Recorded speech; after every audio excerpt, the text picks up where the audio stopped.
नमस्कार दोस्तों। भारत के भूगोल के अंतर्गत इसके पहले में वीडियो में हमने बात किया था भारत के भूगोल के सामान्य परिचय के बारे में। अब हम इस वीडियो में बात करेंगे भारत का भौगोलिक स्वरूप के बारे में, मतलब कि भारत का जो भौगोलिक स्वरूप है वो कैसा है और उनसे जुड़े हुए बहुत से महत्वपूर्ण तथ्यों के बारे में, बहुत से रोचक तथ्यों के बारे में जो कि बिल्कुल प्रतियोगी परीक्षाओं के लिए लाभप्रद साबित होंगे। तो जो भारत है, भारत के कुल क्षेत्रफल का 11.7% भाग पर उच्च पर्वत श्रेणियां पाई जाती हैं, जिनकी जो ऊंचाई है वो समुद्र तल से 2135 मीटर या उससे अधिक है और 305 मीटर से लेकर के 2135 मीटर की ऊंचाई वाली जो पहाड़ियां हैं वो 18.6% भूभाग पर फैली हुई हैं और भारत के कुल भूभाग का 43% भाग पर विस्तृत मैदान फैले हुए हैं। अब हिमालय जो है क्या है, एक भारत का क्या है, एक भौतिक भूभाग है। ठीक है, तो हिमालय का जो प्रादेशिक विभाजन किया गया है वो 4 भागों में किया गया है। कौन कौन से 4 भाग हैं? पंजाब हिमालय, कुमायूं हिमालय, नेपाल हिमालय, असम हिमालय। और पंजाब हिमालय की जो लंबाई है वो 560 किलोमीटर है और इसका जो क्षेत्रीय विस्तार है वो पश्चिम में सिंधु नदी से लेकर के पूर्व में सतलज नदियों के मध्य में स्थित है। ठीक है, अब जो है कुमायूं हिमालय, कुमायूं हिमालय जो है वो सतलज नदी एवं काली नदी के मध्य में स्थित है। ये जो 2 नदियां हैं सतलज एवं काली, उनके बीच स्थित है और कुमायूं हिमालय की जो लंबाई है वो 320 किलोमीटर है। ये जो है सबसे छोटा हिमालय का प्रादेशिक भाग है। इसी तरह से नेपाल हिमालय जो कि सबसे लंबा भाग है, जो कि 800 किलोमीटर लंबा है, वह काली और तीस्ता नदियों के बीच में इसका विस्तार पाया जाता है। आपको बताते चलें कि जो विश्व की जो सबसे ऊंची चोटियां हैं वो इसी भूभाग में पाई जाती हैं, इसी भाग में पाई जाती हैं। नेपाल हिमालय के अंतर्गत ही माउंट एवरेस्ट भी पाया जाता है, आप जानते होंगे। अब आपसे मैं पूछूंगा कि माउंट एवरेस्ट की ऊंचाई क्या है, इसे आप कमेंट बॉक्स में पोस्ट करिए। और जो हिमालय का जो चौथा भाग है, प्रादेशिक भूभाग है, वो है असम हिमालय। असम हिमालय की जो लंबाई है वो 720 किलोमीटर है, जो कि तीस्ता एवं दिहांग नदियों के मध्य स्थित है। ठीक है, तो ये फैक्ट्स आप याद करिएगा। तो फाइनली जो भौतिक भूभाग एवं धरातल का जो स्वरूप है भारत का, उसके अनुसार भारत को 5 भागों में बांटा गया है। वो कौन कौन से 5 भाग हैं उनको आप याद करिएगा। पहला है उत्तरी पर्वतीय क्षेत्र, दूसरा है उत्तर का विशाल मैदान, तीसरा है प्रायद्वीपीय पठार, चौथा है मरुस्थलीय प्रदेश, पांचवा है समुद्र तटीय मैदान। तो आपको बताते चलें कि भूवैज्ञानिकों के मतानुसार जहां आज हिमालय पहाड़ है वहां पर टिथिस नामक उथला समुद्र हुआ करता था। हिमालय की उत्पत्ति के संबंध में आधुनिक जो सिद्धांत है वो है प्लेट विवर्तनिकी का सिद्धांत, प्लेट टेक्टोनिक्स का सिद्धांत। हिमालय की पर्वत श्रेणियां जो है प्रायद्वीपीय पठार की ओर उत्तल तथा तिब्बत की ओर अवतल हो गई हैं। ये प्रश्न कई बार पूछा गया है, जो सिविल सर्विसेज उनमें पूछा गया है, आप इसको याद करिएगा। ठीक है, तो उत्तर के प्रायद्वीपीय क्षेत्र को 4 प्रमुख समानांतर पर्वत श्रेणियों में बांटा जा सकता है। कौन कौन सी पर्वत श्रेणियां हैं तो देखते हैं। पहला है ट्रांस हिमालय क्षेत्र। तो ट्रांस हिमालय क्षेत्र के अंतर्गत काराकोरम, लद्दाख, जस्कर आदि पर्वत श्रेणियां आती हैं। ठीक है, केटू या गाडविन ऑस्टिन काराकोरम पर्वत श्रेणी की सबसे ऊंची चोटी है, जो भारत की सबसे ऊंची चोटी है। इसकी जो ऊंचाई है वो समुद्र तल से 8611 किलोमीटर ऊंचा है, तो लगभग 8.5 किलोमीटर ऊंचा है। ठीक है, तो अब जो है कश्मीर हिमालय में जो करेवा है, करेवा एक शब्द है, तो किस लिए फेमस है आपको जानना, मतलब आपको लग रहा होगा, इंटरेस्टिंग लग रहा होगा कि करेवा किस लिए फेमस है। वो है जाफरान की खेती के लिए। तो करेवा चिकनी मिट्टी और जो है जो टूटे फूटे जो पदार्थ हैं, पदार्थों का जो हिमोड़ है उस पर मोटी परत के रूप में जमाया जाता है।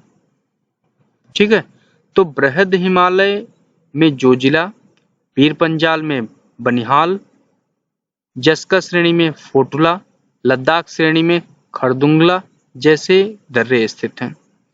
तो आपको बताते चलें कि जो कश्मीर हिमालय है, कश्मीर हिमालय में ही मीठे पानी के जल की जो झीलें हैं डल झील एवं वुलर झील तथा खारे जल की जो झीलें हैं पैंगोंगसो और जो अगली झील है वो कौन सी झील है, सोमुमीरी झील, वो स्थित है। अभी ये जो है ये काफी विवादित रही है झील पैंगोंगसो। आप बताइएगा कि क्यों रही है, इसे आप बताइएगा। अब आपको बताते चलें कि जो वैष्णो देवी, अमरनाथ गुफा, चरार ए शरीफ जैसे जो तीर्थ स्थान हैं कश्मीर या उत्तरी पश्चिमी हिमालय में स्थित हैं। अब और फैक्ट्स देख लेते हैं। मैंने आपको बताया था कि जो पहली जो हिमालय की जो श्रेणी है वो है ट्रांस हिमालयन पार्ट। इसी तरह से जो दूसरा जो पार्ट है वो है हिमाद्री और उसे और भी जो अन्य नामों से जाना जाता है वो है सर्वोच्च हिमालय या बृहद हिमालय। तो यह हिमालय की जो है सबसे ऊंची चोटी है। इसकी जो औसत ऊंचाई है वो 6 किलोमीटर ऊंची है, मतलब 6000 मीटर ऊंची है। तो विश्व की जो सबसे ऊंची चोटी है एवरेस्ट इसी पर्वत श्रेणी में स्थित है। इसी पर्वत श्रेणी में और जो महत्वपूर्ण शिखर हैं वो हैं कंचनजंगा, नंगा पर्वत, नंदा देवी, कामेट तथा नामचा बरवा। ठीक है। अब आपको बताते चलें कि जो बृहद हिमालय है वो लघु हिमालय से मेन सेंट्रल थ्रस्ट द्वारा अलग होता है। MCT आप इसको याद करिएगा, बहुत बार प्रश्न पूछे जाते हैं। अब जो है अगला जो हिमालय है वो है हिमाचल श्रेणी। इसे लघु हिमालय या मध्य हिमालय भी कहा जाता है। इस श्रेणी में पीर पंजाल, धौलाधर, मसूरी, नाग टिब्बा एवं महाभारत श्रेणियां हैं। बृहद एवं लघु हिमालय के मध्य में कश्मीर घाटी, लाहौल स्पीति घाटी, कुल्लू घाटी एवं कांगड़ा की घाटियां मिलती हैं। यहाँ पर अल्पाइन चारागाह हैं जिन्हें कश्मीर घाटी में मर्ग, जैसे गुलमर्ग आपने नाम सुना होगा, सोनमर्ग सुना होगा, तथा उत्तराखंड में बुग्याल या पयार कहा जाता है। शिमला, कुल्लू मनाली, मंसूरी मतलब मसूरी जो आप जानते हैं, दार्जिलिंग आदि जो है लघु हिमालय में ही स्थित हैं। बृहद हिमालय की घाटियों में भोटिया प्रजाति की जो है खानाबदोश जनजाति पाई जाती है, जो ग्रीष्म ऋतु में ऊपर बुग्याल में चले जाते हैं और शरद ऋतु में नीचे घाटियों में लौट आते हैं। प्रसिद्ध फूलों की घाटी इसी पर्वत श्रेणी में स्थित है। गंगोत्री, यमुनोत्री, केदारनाथ, बद्रीनाथ तथा हेमकुंड साहिब इसी इलाके में स्थित हैं। तो ये जो हिमाचल श्रेणी है, ये लघु हिमालय श्रेणी है या मध्य हिमालय श्रेणी है, ये बहुत ही महत्वपूर्ण है। ठीक है। अब जो है आपको बताते चलें कि जो बृहद हिमालय है और लघु हिमालय है उसको जो डिवाइड करने वाली जो लाइन है वो कौन सी थी, मेन सेंट्रल थ्रस्ट थी, MCT। इसी तरह से लघु हिमालय एवं जो शिवालिक है उसको जो डिवाइड करने वाली लाइन है उसे बोलते हैं MBF, मतलब मेन बाउंड्री फॉल्ट। ठीक है। अब जो चौथी जो श्रेणी है वो है शिवालिक श्रेणी। इसे निम्न या बाह्य हिमालय भी कहा जाता है। यह हिमालय का नवीनतम भाग है। शिवालिक एवं लघु हिमालय के बीच कई घाटियां हैं, जैसे काठमांडू की घाटी। पश्चिम में इन्हें दून या द्वारक कहते हैं, जैसे देहरादून या हरिद्वार।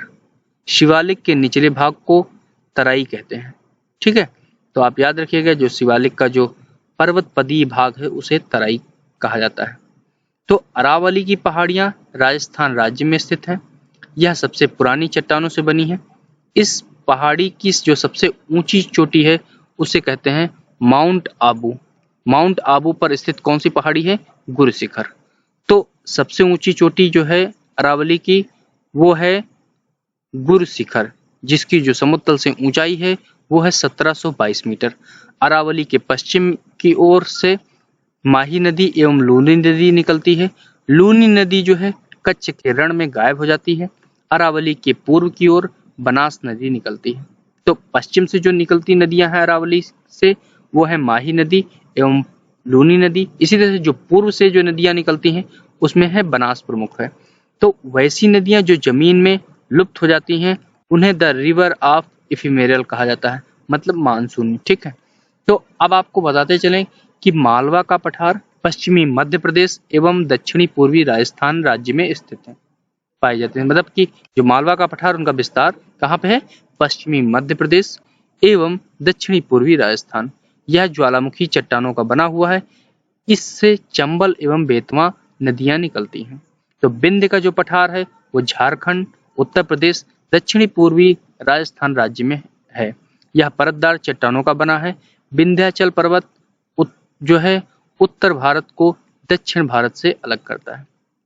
तो आपसे प्रश्न पूछा था कि उत्तर भारत कहते हैं ना, दक्षिण भारत, तो उसको कौन से पर्वत डिवाइड करते हैं? तो आप उसमें से एक नाम बिल्कुल याद रखिएगा, वो है विंध्याचल पर्वत। ठीक है, ये पर्वतमाला है पूरी। तो मैकाल पर्वत जो है वो छत्तीसगढ़ में स्थित है। मैकाल पहाड़ी की जो सर्वोच्च शिखर है उसे कहते हैं अमरकंटक, जो कि समुद्र से 1036 मीटर की ऊंचाई पे है। यह पुरानी चट्टानों का बना एक ब्लॉक पर्वत है। इसके जो है पश्चिम की ओर से नर्मदा नदी, इसके उत्तर की ओर से सोन नदी और दक्षिण की ओर से महानदी निकलती है। आप इसको याद करिएगा, बिल्कुल रट लीजिएगा, क्योंकि ये बहुत बार पूछा जाता है कि किस स्थान से 3 नदियां निकलती हैं। तो आप यहाँ पे देख लीजिए, जैसे अमरकंटक एक उसका उदाहरण है। यहाँ पर पश्चिमी भाग से नर्मदा नदी जो बहते हुए अरब सागर में गिरती है, उत्तर में जो है सोन नदी जो कि जाके गंगा में मिल जाती है, दक्षिण की तरफ से महानदी निकलती है जो कि वह बंगाल की खाड़ी में गिरती है। ठीक है, तो अब आपको बताते चलें कि जो छोटा नागपुर पठार है, छोटा नागपुर पठार पर स्थित रांची का जो पठार है वो संप्राय मैदान का एक उदाहरण है। छोटा नागपुर पठार को भारत का रूर ऑफ द इंडिया क्यों कहा जाता है? रूर तो कहाँ पाया जाता है? रूर जो एक स्थान है, कहाँ पाया जाता है? वो है कहाँ पे है? जर्मनी में। तो खनिज भंडार की दृष्टि से यह भारत में सबसे संपन्न है, इसीलिए इसे भारत का रूर कहा जाता है। अब आपको बताते चलें कि जो सतपुड़ा की पहाड़ियां हैं वो मध्य प्रदेश राज्य में है। ये ज्वालामुखी चट्टानों से बनी हुई हैं। इनकी सबसे ऊंची चोटी जो है वो है धूपगढ़। इसी तरह से मैंने आपको क्या पूछा था कि मैकाले जो पर्वत श्रेणी है उसकी सबसे ऊंची चोटी कौन सी है? मैंने आपको इसके पहले बताया था, वो है आपको अमरकंटक, मैकाल जो श्रेणी है। अब इसी तरह से सतपुड़ा की जो सबसे ऊंची चोटी है वो है धूपगढ़, जो कि महादेव पर्वत पर स्थित है। इसके पूर्वी हिस्से से ताप्ती नदी निकलती है। अब पश्चिमी घाट यह पर्वत जो है ताप्ती नदी के मुहाने से लेकर के कन्याकुमारी अंतरीप तक लगभग 1600 किलोमीटर लंबाई में विस्तृत है। इसकी जो औसत ऊंचाई है वो 1200 मीटर है। पश्चिमी घाट से उत्तर में गुजरात के सौराष्ट्र प्रदेश में गिर की पहाड़ियां मिलती हैं, जो कि एशियाई शेरों के लिए विख्यात हैं। पश्चिमी घाट को सह्याद्री भी कहा जाता है। 16 डिग्री जो उत्तरी अक्षांश रेखा है जो कि गोवा से गुजरती है, सह्याद्री को 2 भागों में बांटती है, उत्तरी सह्याद्री एवं दक्षिणी सह्याद्री। उत्तरी सह्याद्री के जो उत्तरी सतह पर जो है बेसाल्ट लावा का निक्षेप है, वहीं जो दक्षिणी सह्याद्री है उसमें आर्कियन युग की ग्रेनाइट एवं नीस चट्टानों से बना हुआ है। उत्तरी सह्याद्री एवं दक्षिणी सह्याद्री की जो सर्वोच्च चोटियां हैं वो क्रमशः कलसूबाई, जिसकी समुतल से ऊंचाई जो है 1664 मीटर है, तथा कुंद्रेमुख, जिसकी समुतल से जो ऊंचाई है वो 1892 मीटर है। अब आपको बताते चलें कि जो महाबलेश्वर है जो कि समुद्र तल से कितना ऊंचा है? 1438 मीटर। तो जो महाबलेश्वर है वो समुद्र से जो है कितना ऊंचा है, आप इसे मुझे बताइएगा। ठीक है, कमेंट बॉक्स में पोस्ट करिएगा। ये जो है उत्तरी सह्याद्री की दूसरी प्रमुख चोटी। ठीक है, अब महाबलेश्वर का जो उच्चतम बिंदु है उसे कहते हैं विल्सन पॉइंट। ठीक है, Arthur seat point, needle hole point, जिसे एलिफेंट पॉइंट कहते हैं, महाबलेश्वर में ही स्थित है। महाबलेश्वर से 5 नदियां निकलती हैं। कौन कौन सी नदियां हैं? कृष्णा, सावित्री, वेन्ना, गायत्री एवं कोयना। ये 5 नदियां जो है महाबलेश्वर से निकलती हैं। अब कौन कौन से दर्रे हैं? जिस प्रकार से हिमालयी क्षेत्रों में बहुत से दर्रे पाए जाते हैं, उसी तरह से जो है जो पश्चिमी घाट का जो इलाका है वहां से भी बहुत से दर्रे हैं जो कि प्रमुख शहरों को आपस में जोड़ते हैं, जो रेल मार्ग या सड़क मार्ग द्वारा। तो पहला दर्रा, जैसे मैंने आपको बता दूं, थाल घाट जो दर्रा है वो मुंबई को नागपुर से जोड़ता है और मुंबई को कोलकाता से जोड़ता है। मतलब कि मुंबई होते हुए मुंबई से कोलकाता को जो जोड़ने वाला जो दर्रा है वो है थाल घाट, जो कि रेल एवं सड़क मार्ग दोनों से जुड़ा हुआ है। इसी तरह से भोर घाट जो दर्रा है वो मुंबई को चेन्नई से जोड़ता है और किसके थ्रू जोड़ता है? पुणे और बेलगांव होते हुए। ठीक है, इसी तरह से जो पाल घाट दर्रा है वो कालीकट को जोड़ता है इंदौर से, किसके थ्रू? त्रिचूर और कोयम्बटूर के द्वारा। ठीक है, तो आपको बताते चलें कि जो पश्चिमी घाट के जो दर्रे हैं उनकी जो ऊंचाई है, कितनी ऊंचाई पे स्थित है और उत्तर से दक्षिण में इनका क्रम क्या है। तो आप हमेशा याद रखिए कि उत्तर से दक्षिण कई बार प्रश्न पूछे जाते हैं कि उत्तर से दक्षिण इनका क्रम लगाइए।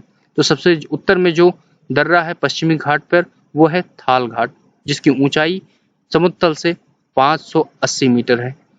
आपको बताते चलें कि जो नासिक और मुंबई के बीच ये क्या है, एक संपर्क मार्ग के रूप में प्रोवाइड कराता है। इसी तरह से जो भोर घाट दर्रा है वो 630 मीटर ऊंचा है, जो कि मुंबई एवं पुणे के बीच में संपर्क मार्ग है। ठीक है, तो थाल घाट किसको जोड़ता है, नासिक और मुंबई को। इसी तरह से जो भोर घाट है वो मुंबई और पुणे को जोड़ता है।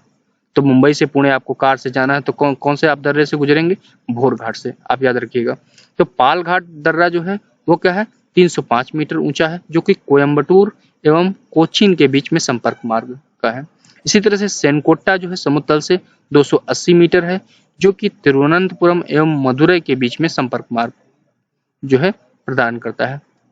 तो आपको बताते चलें कि ये 4 अपने को दर्रे याद हो गए।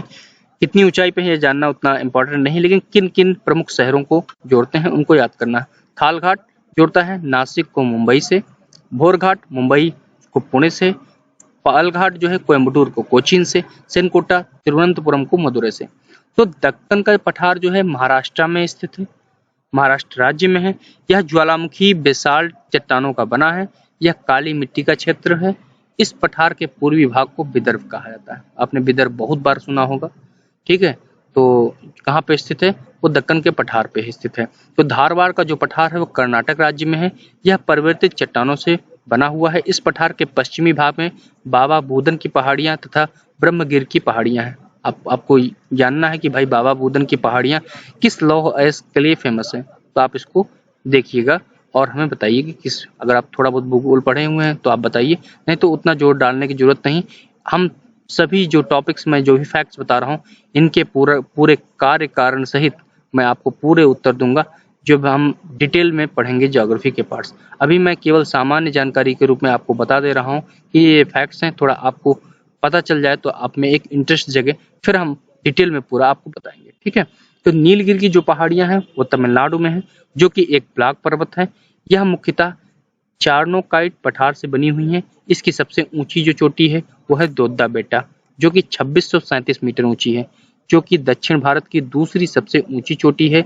और ऊटक मंड जो आप नाम सुने होंगे, जो कि हिल स्टेशन है, इसी पहाड़ी पे स्थित है। तो नीलगिरी पहाड़ी की जो सबसे ऊंची चोटी है वो कौन सी है, वो है दोद्दा बेटा, जो कि दक्षिणी भारत की दूसरी सबसे ऊंची चोटी है। अब यही प्रश्न उठता है कि पहली जो सबसे ऊंची चोटी है वो कौन सी है और उसकी समुद्र तल से ऊंचाई क्या है।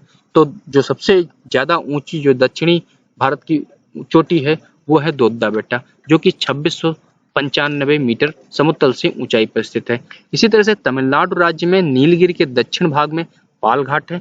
पाल घाट जो दर्रा है वो पश्चिम एवं पूर्वी घाट का मिलन स्थल है। नहीं, आपको याद रखना है क्या, पाल घाट गैप, ना कि पाल घाट दर्रा। तो पाल घाट जो गैप है, जो दर्रा है वही दर्रा ही है। तो वो पश्चिम और पूर्वी घाट का मिलन स्थल है।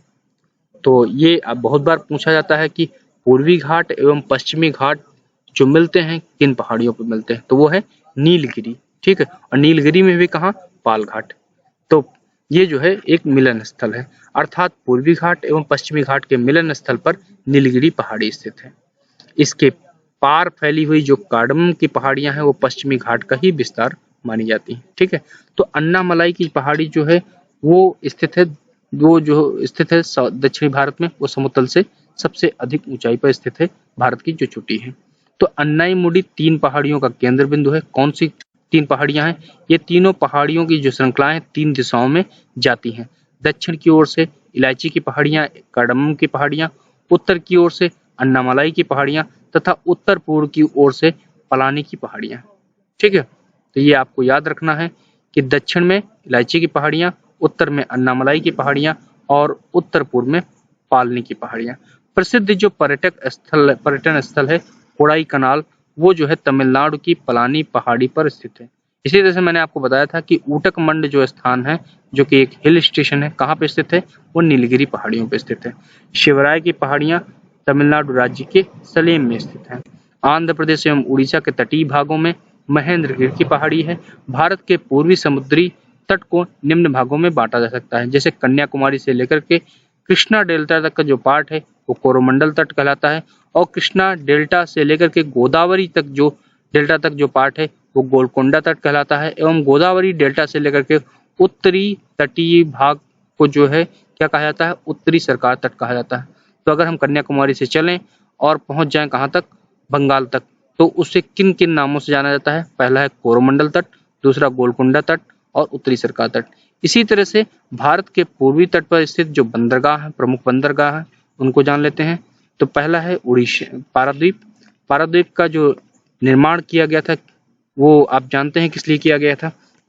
तो इसका मुख्य रूप से जो निर्माण किया गया था वो है एक्सपोर्ट करने के लिए। जो भी यहाँ लौह अयस्क उत्पादन होता है उसका एक्सपोर्ट करने के लिए विदेशों में, और उसमें भी मुख्यतः कहाँ पे? जापान में। ठीक है, तो आपको पता चले कि पारादीप जो बंदरगाह है वो उड़ीसा में है। इसी तरह से जो कोलकाता है वो पश्चिम बंगाल में, विशाखापट्टनम जो है वो है आंध्र प्रदेश में, चेन्नई, तूतीकोरिन और एन्नोर जो बंदरगाह है वो तमिलनाडु में है। तो विशाखापट्टनम जो बंदरगाह है वो डॉल्फिन नोज नामक पहाड़ी के पीछे सुरक्षित है। ठीक है, ये भी पूछा जाता है कि डॉल्फिन नोज पहाड़ी के पास में कौन सा बंदरगाह है, तो विशाखापट्टनम पूछा जाता है, या ऐसे पूछ लिया जाता है कि विशाखापट्टनम कौन सी पहाड़ी के पास है, तो डॉल्फिन नोज आपको याद रखना है।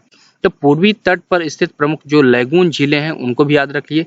तो अगर हम उत्तर से दक्षिण की ओर जाएं तो कोल्लूरू पहले पड़ेगी, चिल्का झील जो कि पुरी में स्थित है उड़ीसा में, उसके बाद कोल्लेरू जो कि आंध्र प्रदेश में है, उसके बाद पुलिकट जो कि चेन्नई में है। तो लैगून क्या होता है? समुद्री क्षेत्र में तटीय क्षेत्र का जो पानी है स्थल भाग में घुस जाता है और धीरे धीरे बालू का अवरोध खड़ा कर देने पर क्या होता है? स्थलीय क्षेत्र का जलीय भाग समुद्र से अलग हो जाता है। इसी आकृति को क्या कहते हैं? लैगून कहते हैं। तो भारत के पश्चिमी तट को निम्न भागों में बांटा गया। कौन कौन से तट है? जैसे पूर्वी भाग को मैंने बताया कौन कौन से, उत्तरी सरकार हो गया, गोलकुंड हो गया, और जो है क्या कहते हैं? कोरोमंडल तट हो गया। इसी तरह से पश्चिमी जो तट है उसको भी कई भागों में बांटा गया, जैसे गुजरात से लेकर गोवा तक के जो तटीय क्षेत्र है उसको कहा जाता है कोंकण तट। गोवा से लेकर कर्नाटक के मंगलोर तक जो तट है उसे केनरा तट कहते हैं। इसी तरह से मंगलोर से लेकर के कन्याकुमारी तक का जो तटीय भाग है उसे मालाबार तट कहते हैं। ठीक है, तो ये काफी इंटरेस्टिंग फैक्ट्स आपको लग रहे होंगे, आप में जानने की जिज्ञासा बढ़ी होगी। अब आपको देख लेते हैं कि जो भारत के पश्चिमी तट पर जो प्रमुख स्थित बंदरगाह हैं वो है कांडला जो कि गुजरात में है, मुंबई महाराष्ट्र में, मर्मागोवा गोवा में, मंगलुरु जो है वो है कर्नाटक में, कोच्चि केरल में, नोवा सोवा जो है महाराष्ट्र में। अब आपको बताते चले कि जो सालसेट द्वीप है उस पर बम्बई शहर स्थित है। बम्बई महान मतलब कि जो है बंदरगाह और शहर स्थित है। तो मालाबार तट पर अनेक पश्च जल हैं जिसमें स्थानीय भाषा में कयाल कहते हैं। कयाल जो है क्या है? मछली पकड़ने एवं अंतः स्थलीय नौकायन के लिए प्रयोग किया जाता है साउथ इंडिया में, और पर्यटकों के लिए विशेष आकर्षण का केंद्र रहता है। तो केरल में हर वर्ष प्रसिद्ध नेहरू ट्रॉफी वल्लमकाली नौका दौड़ का आयोजन पुन्नामदा कयाल में किया जाता है। भारत में 2 द्वीप समूह हैं। कौन कौन से द्वीप समूह हैं? पहला अंडमान निकोबार द्वीप समूह जिसे मरकत द्वीप कहा जाता है। इसी तरह से दूसरा जो है वो है लक्षद्वीप समूह। तो अंडमान निकोबार द्वीप समूह बंगाल की खाड़ी में स्थित है जो कि क्षेत्रफल की दृष्टि से सबसे बड़ा केंद्र शासित प्रदेश है। अब प्रश्न उठता कितना भाई केंद्र शासित प्रदेश है तो कितना क्षेत्रफल होगा? तो क्षेत्रफल कितना होगा? लगभग में है 8,600 स्क्वायर किलोमीटर। इसमें जो है करीब 247 छोटे छोटे द्वीप हैं। निकोबार में 19 द्वीप हैं। ये द्वीप वास्तव में समुद्र में डूबे हुए पर्वत के शिखर हैं। लैंडफॉल द्वीप अंडमान निकोबार द्वीप समूह का सबसे उत्तरी द्वीप है। कोको जलमार्ग से म्यांमार के कोको द्वीप को अलग करता है, जहां चीन ने निगरानी तंत्र लगाया हुआ है। अब आपको बताते चलें कि अंडमान निकोबार द्वीप समूह की जो राजधानी है वो पोर्ट ब्लेयर है जो कि दक्षिणी अंडमान में स्थित है। अभी मैंने आपको पूछा था, एक प्रश्न पूछा था कि जो इंदिरा पॉइंट है वो किस द्वीप पे स्थित है। तो इंदिरा पॉइंट आप बताइए कि किस द्वीप पे स्थित है, हमें आप कमेंट बॉक्स में बताइए। इसके पहले वाले वीडियो में हमने आपको बताया था, ठीक है, जब भारत का एक सामान्य परिचय आपको बता रहे थे। तो अंडमान एवं निकोबार द्वीप समूह में मैंग्रोव वन, सदापर्णी वन एवं पर्णपाती वनों का संयोजन पाया जाता है। ठीक है, ये तीनों वन एक साथ पाए जाते हैं। तो बंगाल की खाड़ी में नदियों ने जलोढ़ मिट्टी के निक्षेप द्वारा कई द्वीपों का निर्माण किया है। हुगली के निकट जो है 20 किलोमीटर लंबा सागर द्वीप है, जिसे गंगा सागर नामक द्वीप से जाना जाता है। यहाँ पर न्यू मुरे द्वीप भी निर्माण जो है हाल ही में हुआ है। तो सुंदरबन जो है गंगा का डेल्टा है में मैंग्रोव वन पाए जाते हैं। तो पूछा जाता है कि भाई मैंग्रोव वन कहाँ पाए जाते हैं, भारत के किस भाग में ज्यादातर पाए जाते हैं, तो आपको याद रखना है सुंदरबन। तो विश्व का सबसे बड़ा ज्ञात नदी द्वीप जो है वो माजुली असम में स्थित है, जिसे ब्रह्मपुत्र नदी की दोनों शाखाएं जो है मिलकर बनाती है। ठीक है, तो अंडमान निकोबार द्वीप समूह की जो सबसे ऊंची जो पर्वत चोटी है उसे सैडल पीक कहते हैं, जो कि उत्तरी अंडमान द्वीप पे स्थित है, जिसकी समुद्र तल से ऊंचाई है वो 738 मीटर है। अब देख लेते हैं कि जो अंडमान एवं निकोबार के जो पर्वत शिखर है उनको देख लेते हैं। तो जो सबसे ऊंची चोटी हमने बताया वो है सैडल पीक, जो कि उत्तरी अंडमान द्वीप पे स्थित है, जो कि समुद्र तल से ऊंचाई जो है 738 मीटर है। इसी तरह से माउंट थुलियार जो कि ग्रेट निकोबार में स्थित है, माउंट डियोवाली जो कि मध्य अंडमान में है, माउंट कोयोबो दक्षिणी अंडमान में, माउंट हैरियट दक्षिणी अंडमान में। अब आपको बताते चलें कि केंद्र शासित प्रदेश का सबसे बड़ा जो पत्तन जो है वो है पोर्ट ब्लेयर, जो कि दक्षिणी अंडमान में स्थित है। ठीक है, तो ये सभी जानकारियां आपके लिए इतनी रोचक होंगी और जो है ज्ञानवर्धक होंगी, जिससे कि आप भारत के बारे में भी जानें और आप अपने जो है दोस्त हैं उनको भी बताएं, क्योंकि ये सभी जानकारियां जानना आपका जो है एक फर्ज है, उनको जानना चाहिए। तो नेल्लौर के जो निकट है वो श्रीहरिकोटा जो है प्रवाल निर्मित द्वीप है। तो आप कई बार प्रश्न पूछा जाता है कि श्रीहरिकोटा किस के द्वारा निर्मित जो है द्वीप है, कंकड़ पत्थर या पहाड़ी का भाग है या कुछ भी है, तो प्रवाल द्वारा निर्मित भाग है, तो या फिर प्रवाल द्वारा निर्मित द्वीप का उदाहरण बताइए, उसमें श्रीहरिकोटा भी एक ऑप्शन हो सकता है। तो आप अगर फैक्ट्स याद रखेंगे तो आप उसको आसानी से बता सकेंगे। तो इसी तरह से जो है आपको बताते चलें कि जो पुलिकट झील है इसी द्वीप पर समुद्र से विलग है, मतलब श्रीहरिकोटा द्वीप से क्या है अलग किया जाता है। ठीक है, तो यहाँ पर क्या है भारतीय अंतरिक्ष अनुसंधान संगठन जो है Indian space research organisation ISRO का उपग्रह प्रक्षेपण केंद्र है श्रीहरिकोटा पर। ठीक है, अब जो है प्रश्न जो है जो पूछे जाते हैं बहुत ज्यादा पूछे जाते हैं कि जो 8 डिग्री चैनल है वो क्या करता है, कहाँ कहाँ स्थित है। तो मालदीव और मिनिकॉय द्वीप के बीच में, मतलब मिनिकॉय क्या है, लक्षद्वीप का एक द्वीप, लक्षद्वीप समूह का एक द्वीप है। ठीक है, तो मालदीव एवं मिनिकॉय के बीच 8 degree channel, 9 degree channel Kavaratti एवं मिनिकॉय के मध्य में स्थित है, 10 डिग्री चैनल छोटा अंडमान एवं कार निकोबार के बीच में स्थित है, ग्रैंड चैनल सुमात्रा एवं निकोबार के बीच में स्थित है, पाक स्टेट तमिलनाडु एवं श्रीलंका के बीच, डंकन पास दक्षिणी अंडमान एवं लघु अंडमान के बीच में, कोको स्ट्रेट कोको द्वीप एवं उत्तरी अंडमान के बीच में, पाक की खाड़ी तमिलनाडु एवं श्रीलंका के मध्य में। अब उसके बाद जो है मन्नार की खाड़ी दक्षिणी पूर्वी तमिलनाडु एवं श्रीलंका के मध्य, लक्षद्वीप सागर लक्षद्वीप एवं मालाबार तट के मध्य में। तो आपको बताते चलें कि जो सेतु समुद्रम परियोजना भारत सरकार द्वारा लॉन्च की गई है वो मन्नार की खाड़ी को पाक की खाड़ी से जोड़ती है। अब जैसे मैंने आपको बताया श्रीहरिकोटा द्वीप के बारे में कुछ फैक्ट्स बताएं, इसी तरह से एक द्वीप है व्हीलर द्वीप, जो कि ओडिशा के तट पर ब्राह्मणी नदी के मुहाने पर स्थित है। यहाँ भारत अपने मिसाइल का परीक्षण करता है और वर्तमान में इस द्वीप का नाम जो है पूर्व राष्ट्रपति अब्दुल कलाम के नाम पर अब्दुल कलाम द्वीप रखा गया है। अब अगला जो द्वीप है उसको भी जान लेते हैं, पंबन द्वीप। तो पंबन जो द्वीप है वो मन्नार की खाड़ी में स्थित है। यह भारत एवं श्रीलंका के बीच में है, जो कि एडम्स ब्रिज या राम सेतु का भाग है।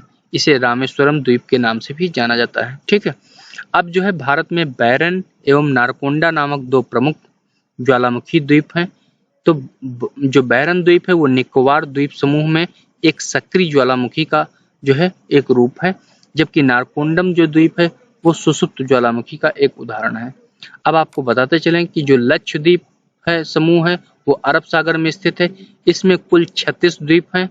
इसमें केवल 11 द्वीप ऐसे हैं जिसमें आबादी पाई जाती है, मतलब लोग निवास करते हैं। आंड्रेंट जो द्वीप है वो सबसे बड़ा द्वीप, जिसका क्षेत्रफल 4.9 वर्ग किलोमीटर है, जबकि मिनिकॉय द्वीप जो है दूसरा सबसे बड़ा द्वीप है जिसका क्षेत्रफल 4.8 वर्ग किलोमीटर है। ठीक है, अब जो है पिटली जो द्वीप है जहां मनुष्य का निवास नहीं है, वहां एक पक्षी अभ्यारण्य है। अगाती जो है लक्षद्वीप समूह का एकमात्र द्वीप है जहां पर हवाई अड्डा है। अब आपको बताते चलें कि लक्षद्वीप समूह 11 डिग्री चैनल द्वारा 2 भागों में विभाजित होता है, उत्तर में अमीनी द्वीप और दक्षिण में कन्नानोरे द्वीप। लक्षद्वीप समूह के सभी द्वीपों पर मलयालम भाषा बोली जाती है। मिनिकॉय द्वीप एकमात्र अपवाद है जहां पर महल भाषा का उपयोग बोली जाती है। महल जो है देवही लिपि में लिखी जाती है जो कि मूलतः मालद्वीप की भाषा है। तो आपको और इंटरेस्टिंग फैक्ट बताते चलें कि भारत में के जो है प्रवाल भित्ति क्षेत्र जो है वो मन्नार की खाड़ी में पाए जाते हैं।